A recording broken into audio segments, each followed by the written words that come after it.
네, 오늘은 세 번째 시간입니다. 두 번째 시간에 전사님께서 죄송합니다.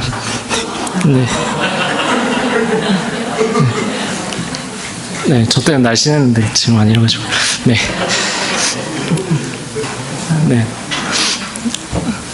오늘은 스코틀랜드 준비되다라는 주제로 말씀을 잠깐 나누고자 합니다. 오늘 이렇게 스코틀랜드라는 나라는 이렇게 생겼습니다. 위에 영국 보면 위쪽에 있습니다. 위쪽에 위치해 있지만 이 나라가 정말 크냐 따지고 보면 종교개혁 당시에 종교개혁의 총구석이다라고 할 수 있습니다. 왜냐하면 이렇게 되어 있기 때문입니다. 저게 유럽 지도인데요. 스코틀랜드는 저 위쪽에 동그라미 친 부분만 스코틀랜드입니다. 이처럼 작은 지역에서 종교개혁이 중요한 일들이 발생했습니다.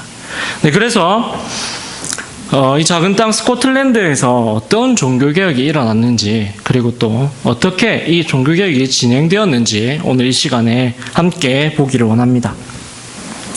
스코틀랜드가 준비되었다라고 했는데 어떤 준비가 있었을까요? 먼저 우리는 이 사람을 알 필요가 있습니다. 이 사람입니다.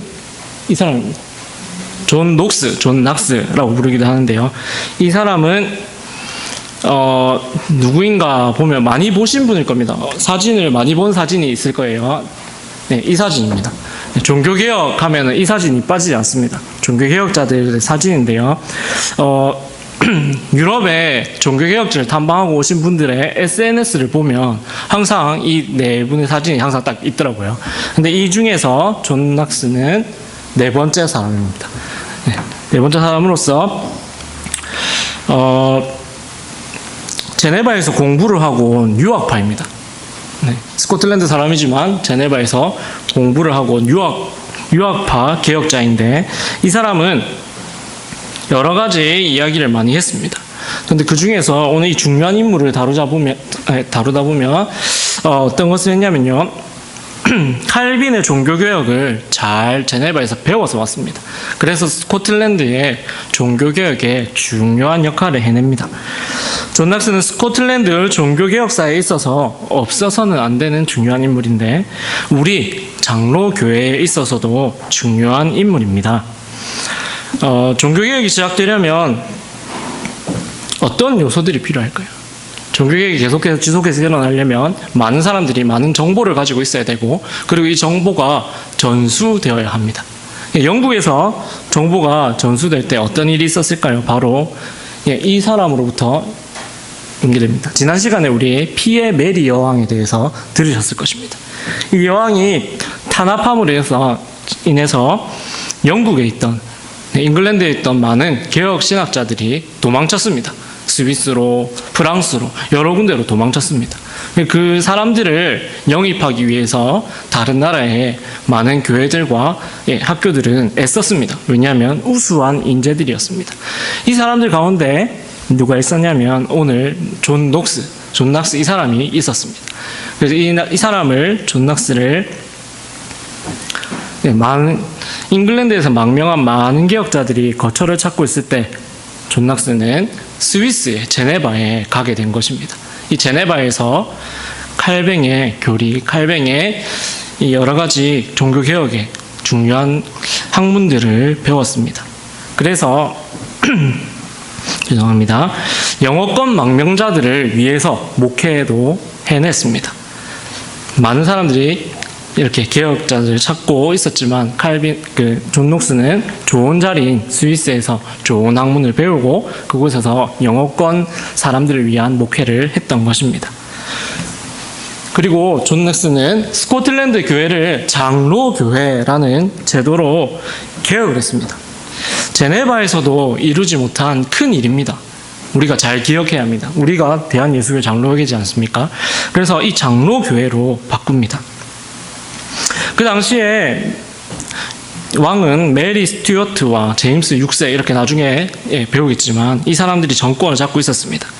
이 사람들이 나이가 어렸기 때문에 섭정들이 나라를 다스렸는데요. 이 기회를 통해서 이 스코틀랜드의 개혁자들은 열심히 개혁을 했고, 특별히 존 낙스는 그 가운데서 개혁을 이루어 가고 있었습니다. 이런 큰 일이 있었고, 그리고 또 제1치리서라는 법정을 썼는데, 법문을 썼는데요. 제1치리서는 교회 개혁의 정신에 따른 교회 제도를 스코틀랜드에 정착시킨다라는 이 중요한 취지를 가지고 쓰여졌습니다. 그리고 잘못된 성직자 개념이 만들어낸 주교 문제에 대한 문제 제기를 합니다. 그리고 또한 교회 교리뿐만 아니라 교회의 정치까지 개혁하기 위해서 작성되었습니다. 또 교회를 다스리는 직분이 주교나 사제가 아니라 장로여야 한다고 주장했습니다. 그래서 목사와 장로로 이 제도가 완성되게 되는 것입니다. 이러한 개혁은요, 스코틀랜드 사람들의 마음을 얻었습니다. 광범위한 지지를 얻었습니다. 사람들이 와, 그거 정말 좋다 하면서 같이 동조해 주었습니다. 왜 그럴까요? 왜 그런 이유를 살펴보니까 스코틀랜드는 영어 성경과 칼뱅의 기독교 강요 등 많은 출판물들이 이미 배포가 되어 있었습니다. 그래서 많은 사람들이 이러한 내용들을 접할 수 있었고, 그래서 동조할 수 있었던 것입니다. 그래서 스코틀랜드는 이미 개혁이 닿기 전에 많은 사람들이 이런 새로운 정보들을 깨달았기 때문에 개신교로 전향하는 데 많은 도움을 받게 됩니다. 그래서 사람들이 이 개혁의 물결이 와 닿았을 때 바로 바뀌어져 갔던 것입니다. 이런 놀라운 일들이 쭉쭉쭉 일어나면서 존 낙스는 조금 위험해 보이지만 대담한 말을 합니다. 바로 이 말입니다. 가장 잘 개혁된 교회다. 스코틀랜드 교회는 가장 잘 개혁된 교회다라고 말을 합니다.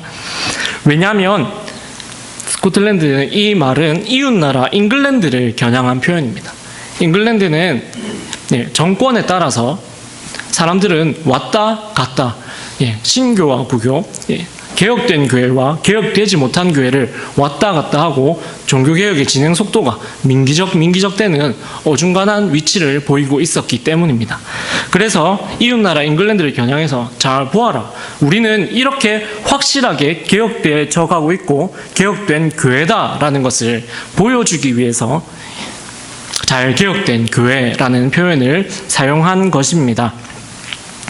그래서 우리가 하는 것을 보고 잘 따라오라는 제스처를 보이는 말이 바로 이 잘 개혁된 교회라는 표현입니다. 그래서 이 낙스는 개혁할 동안에 왕실의 분위기를 우리는 알 필요가 있습니다. 아까도 말씀드렸듯이 두 왕이 있었지만 이 두 왕은 실질적으로 그들의 영향력은 미미했습니다. 왜냐하면 이들의 나이는 어릴 때 왕이 되었습니다. 메리 스튜어트라는 여왕이 있는데요. 비운의 여왕이라는 별명이 있기도 합니다. 왜 비운의 여왕이냐면 이 여왕은 1살에 왕이 됩니다.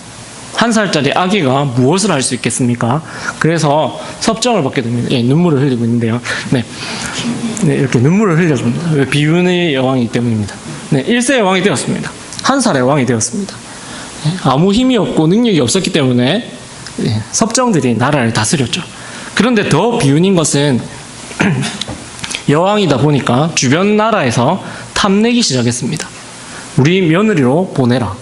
아니면 우리에게 정략 결혼을 하자. 이런 식으로 주변에 프랑스라든지 잉글랜드라든지 이런 나라들이 이 여왕을 많이 탐냈습니다. 이렇게 나라를 지키기도 그리고 이 여왕을 지키기도 힘들던 의회는 여왕을 도피를 보냅니다. 도피성 유학을 보내는데요. 바로 프랑스로 보내게 됩니다. 프랑스로 보내는데 거기서 거기서 남편을 만나게 됩니다. 그런데 왜 비운의 여왕이냐면 거기서 남편을 또 잃습니다. 결혼을 했지만 남편을 잃고 이제 다시 스코틀랜드로 돌아오게 됩니다. 돌아오게 되는데 이미 스코틀랜드에 이 여왕이 돌아왔을 때, 스튜어트 여왕이 돌아왔을 때는 존 낙스가 열심히 종교개혁을 해서 왕권이 많이 약화되어 있었고 많은 귀족들은 왕보다 낙스를 그리고 개혁된 교회를 지지하고 있던 상황이었습니다. 이 왕은 귀족들에게서 왕권을 다시 되찾고 왕권을 강화하기 위해서 여러 가지 시도들을 해보지만 계속해서 무산되고 이 권력에 다시 되찾아오는데 실패합니다. 그래서 결국은 아무것도 하지 못하는 비운의 여왕으로 남게 되는 것입니다. 이 여왕에게 아들이 하나 있었는데요. 이 여왕이 죽고 난 뒤에 아들이 왕이 됩니다. 이 왕도 역시 한 살에 왕이 됩니다. 네. 이때 트렌드였던 것 같습니다. 네. 힘을 잃고 난 다음에 왕이 너무나도 어렵기 때문에 이 왕 역시도 힘이 없었습니다. 이 왕은 중요한 것, 장로교를 극도로 혐오했습니다. 왜 장로교를 극도로 혐오했을까요? 그 이유를 제가 말씀드리겠습니다. 제일 처음에 이 어린 시절에 뷰캐넌이라는 철저한 칼뱅파인 선생님이 있었어요. 이 선생님은 너무나도 독실한 개혁주의자라서 입헌군주제를 주장했고 장로교회 제도를 계속해서 강조했습니다. 왕이시여, 장로교회를 계속해서 편들어 주셔야 됩니다. 편들어 주셔야 됩니다. 이런 식으로 계속해서 압박을 주었고, 그리고 여왕의 그 잘못된 점들을 너무나도 정확하게 찝어서 계속해서 엄마는 이렇게 잘못했고 이렇게 잘못했고 이렇게 잘못했고 이렇기 때문에 폐위됐다라는 것을 계속해서 알렸습니다. 우리가 지금 이 시대에 살면서 생각해 보시면 쉽게 이해가 되실 겁니다. 엄마가 폐위가 됐는데, 어머니가 폐위가 됐는데 저에게 그 폐위된 이유를 자꾸 말하면서 너는 이렇게 살면 안 된다라고 하면 어머니의 잘못을 계속해서 지적을 하면 기분이 좋을까요? 이 왕은, 제임스 6세는 마음속에 반감을 가지기 시작했습니다. 내가 크기만 해봐라. 내가 왕권을 잡고 강화된 내 왕권으로 가만두지 않겠다라는 반감을 쌓아가고 있었습니다. 근데 더해서 엎친 데 덮친 격으로 나중에 또 중요한, 개혁교회사에서는 중요한 인물이지만 이 제임스 6세에게는 혹독한 선생님인 앤드류 멜빌이라는 사람이 나타납니다.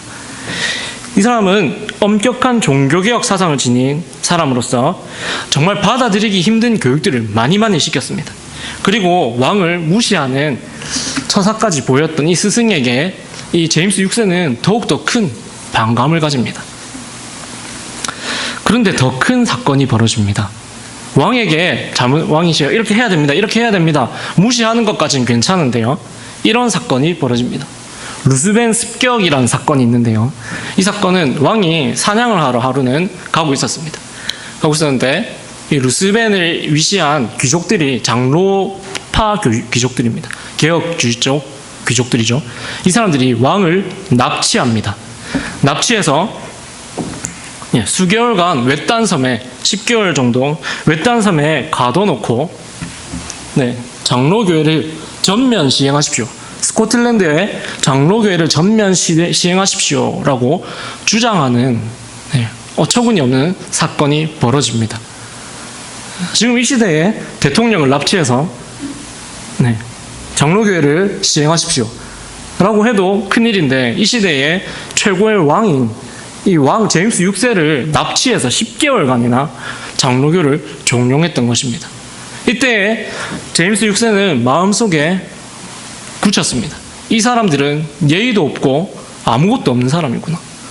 타협이 불가능한 사람들이다 라고 생각했습니다. 그래서 이 반감과 이런 마음의 결심이 합쳐져서 나중에 이 개혁교회가 개혁을 하는데 크나큰 방해를 하게 됩니다. 이렇게 칼을 갈고 있던 제임스 6세에게 어떤 일이 일어나냐면요. 잉글랜드에 엘리자베스 여왕이 죽고 잉글랜드에 왕위가 이을 사람이 없었습니다. 그래서 제임스 6세가 잉글랜드도 물려받게 돼요. 그래서 잉글랜드와 스코틀랜드 두 나라를 하나로 합쳐서 통치하게 되는데, 그래서 제임스 6세는 제임스 1세로 불리기도 합니다. 그래서 이 왕권이 강화된, 그리고 많은 자금력을 앞세워서 제임스 6세는 그 개혁교회를 핍박하기 시작합니다. 그래서 어떤 것이 있냐면요. 네, 교통비 꼼수라는 게 있습니다. 이게 어떤 거냐면 왕에게 당시에 총회 소집 권한이 있었습니다.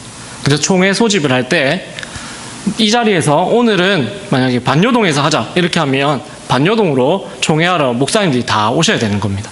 그런데 이 시대에 목사님들이 어떻게 교통비를 마련했겠습니까? 다 자비량으로 오시고 먼 길을 오셔야 되는데 이 제임스의 왕의 편에 있던 사람들은 주로 북부에 있던 사람들이었습니다. 남부에 있는 교회 사람들은, 개혁자들은 다 반대하는 세력들이 많았어요. 그런데 왕은 항상 북부 끄트머리 쪽에서 총회를 개시하는 겁니다. 그러면 이 와야 되는 반대파 사람들이 길이 너무나도 멀기 때문에 여비가 없어서 참석하지 못하는 이런 안타까운 일들이 벌어졌습니다. 이런 식으로 꼼수를 부려서 교묘하게 교회가 하나 되고 교회가 개혁되어져 가는 이런 상황들을 방해했습니다. 자, 그리고 총회 소집권을 악용해서 이런 식으로 계속 교회를 방해했고요. 그리고 스승인 앤드류 멜빌을 나중에는 런던의 런던탑이라는 감옥 같은 곳에 가둬두기도 합니다. 교회를 계속해서 방해하죠. 자, 그래서 우리는 여기서 느낄 필요가 있습니다. 바른 신앙을 추구해도요, 비인격적인 접근은 좋지 않습니다. 그리고 또한 개혁 대상이 인간이라는 사실을 기억하고 배려해야 합니다. 우리가 기계에게 복음을 전하는 것이 아니지 않습니까? 기계에게 개혁돼야 된다고 주장하는 것이 아니지 않습니까? 사람은 생각을 할 수 있고 그리고 자기 의견을 표현할 수 있는 존재입니다. 하지만 이 스승이었던 이 개혁자들은 아무래도 그렇지 못했던 것 같습니다. 너무나도 이 좋은 복음이다, 바른 복음이다, 이런 것 사실만 강조하고 배려하지는 못했던 것 같습니다. 그래서 이 반감을 가진 이 제임스 6세가 이렇게 복수의 칼날을 가는 안타까운 사건이 있었습니다. 이후에 이 제임스 6세는 어떻게 되냐면요, 계속해서 교회를 방해했습니다. 그리고 주교들을 지지하고 로마 가톨릭을 믿는 건 아니었지만 이들에게 힘을 실어주었습니다. 그리고 왕의 주교 서임권을 강화해서 교회보다 왕권을 강화하려고 했습니다. 그래서 막 유흥법도 생기고요, 주일날 놀아야 된다, 막 이런 법도 만들고요, 교회가 온전히 개혁되지 못하도록 계속해서 교묘하게 방해했습니다. 이때 귀족들이 어떻게 대응을 하냐면요, 왕에게 동의하는 척 했습니다. 하지만 실제적으로 왕이 무엇을 먹고 살겠습니까? 밑에 사람들이 바치는 걸로 먹고 살지 않습니까? 근데 바치지 않고 동조하는 척 함으로써 왕이 궁핍하게 살게 만들었습니다. 그래서 마지막은 모든 귀족들이 등을 돌렸지만 겉으로는 왕이시여 하지만 뒤로는 아무것도 주지 않는 이런 안타까운 상황으로 진행되어서 쓸쓸한 이유를 보내게 됩니다. 그리고 이제 이 왕의 스승인 이 문제의 근원인 앤드류 멜빌이라는 사람에 대해서 함께 배우기 원합니다. 앤드류 멜빌은 장로교회를 완성했다라고 볼 수 있습니다. 이 사람은 제네바 유학파였습니다. 이 사람도 유학파죠. 다들 유학을 갔다 와야 개혁이 시작되는 것 같습니다. 정확하게 배운 것에서 시작됩니다. 그래서 스코틀랜드의 지식 수준이 엄청난 성장을 합니다. 이 사람을 인해서 스코틀랜드에 학파들이 생기고 많은 공부들을 하게 됩니다. 그리고 이 1치리서는 아까 누가 만들었었죠? 녹스가 만들었습니다. 녹스가 만들었는데 제2치리서를 이 앤드류 멜빌이 작성하게 됩니다. 그래서 이 2치리서는요 이렇습니다. 누구든지 교회의 머리라고 부르는 것은 적그리스도이며 그는 어떤 인간도 심지어 천사도 될 수 없다라고 주장하고 있습니다. 교회의 머리는 오직 하나님이십니다. 이것을 정확하게 밝혔습니다. 그리고 두왕국 이론을 주장했는데요, 이 두왕국 이론은 교회와 세속 정권의 관계를 정확하게 나누었습니다. 지상왕국과 교회의 구조를 주장했는데 이 교회의 구조가 어떤 것입니까? 교회는 분명히 정부와 다릅니다. 국가와 다릅니다. 교회는 정부와 분리되어져 있어서 정부는 교회에 간섭할 수 없습니다. 교회 역시 정부에 간섭할 수 없고 직접적인 권력을 행사할 수 없다라는 것. 정치와 종교의 분리를 정확하게 말하고 있는 것입니다. 교회는 그리스도의 왕국으로서 그리스도께서 임명한 교회 관리에 의해서 통치되어야 한다라는 것이 바로 두왕국 이론이고요. 그리고 멜빌은 지속적으로 교회에 간섭하려는 국왕과의 싸움에서 그의 의견을 더욱더 정교하게 만들어서 이 이치지서를 작성하게 되는 것입니다. 그래서 감히 세상의 정치 권력이 교회로 스며들지 못하도록 제임스 6세는 계속해서 교회를 쥐고 흔들려고 했거든요. 총회를 소집할 때 어용총회, 왕의 뒷배를 이용해서 총회장들을 세우고 막 이렇게 이끌어가려고 노력했던 사람이 제임스 6세입니다. 이런 뒷공작들을 막아내고 교회는 정치와 구분되어 있다라는 것을 정확하게 정립한 사람이 앤드류 멜빌입니다. 그리고 이 이치지서는 최초의 장로교회 헌정문서입니다. 오늘날 대부분의 장로교회는 웨스트민스터 총회에서 만들어진 장로교회 정치를 기초로 하고 있는데 이 장로교회 정치 역시 제2치리서를 기초로 해서 나온 것임을 감안할 때 멜빌이 장로교회의 진정한 설립자라고 할 수 있습니다. 그리고 또한 이 멜빌은 황금법을 함께 정했는데요. 이 황금법이 뭐냐면 다시 나오네요. 황금법은 국왕의 권한이 교회로 침범하지 못하도록 법까지 지정합니다. 이 두왕국 이론은 이론이지만 이 법은 정확하게 구분을 짓는 것입니다. 왕이 교회에 간섭하지 마십시오 라고 정확하게 찝어줍니다. 스코틀랜드는 교회 개혁 직후부터 모든 주교제에 대해서 부정적이고 완전한 폐지에 대해서는 유보적인 입장을 지니고 있었습니다. 하지만 멜빌은 단지 장로교회 제도가 단지 유익한 것을 넘어서 하나님께서 주신 것이다 라고 주장했고, 또 이치리서와 그 이후의 투쟁에서 장로교회의 흔들림 없는 주제로 장로교회 하나님의 이것을 이끌어 가신다라는 것을 확신하면서 나갔습니다. 17세기 웨스트민스터 총회에서 장로의 신수설이 확정된 것도 이런 멜빌의 주장이 이어진 것입니다. 이처럼 하나님께서 교회를 개혁하실 때 귀한 사람들을 통해서 일하십니다. 오늘날 대부분의 장로교회 정치는 이렇게 이끌어져 갑니다. 아무리 방해하려고 해도 누군가가 억누르려고 해도 개혁은 계속 이루어지고 있고 지금도 개혁되어져 가고 있습니다. 지난 시간에 박성민 전도사님께서 개혁된 교회는 계속 개혁되어져야 한다라고 주제를 정했습니다. 개혁된 교회 그리고 개혁된 성도는 계속해서 개혁되어져야 합니다.